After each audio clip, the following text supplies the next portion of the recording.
Shutting down Parliament in order to force through a no-deal Brexit, which will do untold and lasting damage to the country against the wishes of MPs, is not democracy, it's dictatorship. I think today will go down in history as the day UK democracy died. Suspending Parliament is not acceptable, it's not on. What the Prime Minister is doing is a sort of smash and grab on our democracy in order to force through a no-deal exit from the European Union. What's he so afraid of that he needs to suspend Parliament to prevent Parliament discussing these matters? This is the biggest decision our country's made since the Second World War.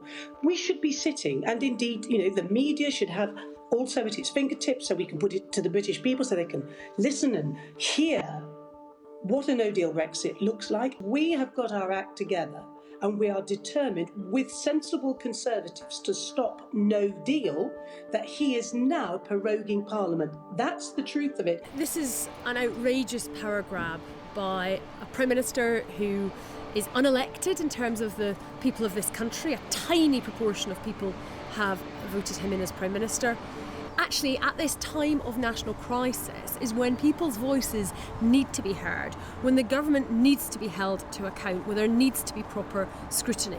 So this is simply outrageous from the Prime Minister. What we don't want Boris Johnson to do is to use the excuse of a general election to let no deal happen by default. But the good news is that the opposition is more united than it has ever been, and that they will look at the best way to proceed together.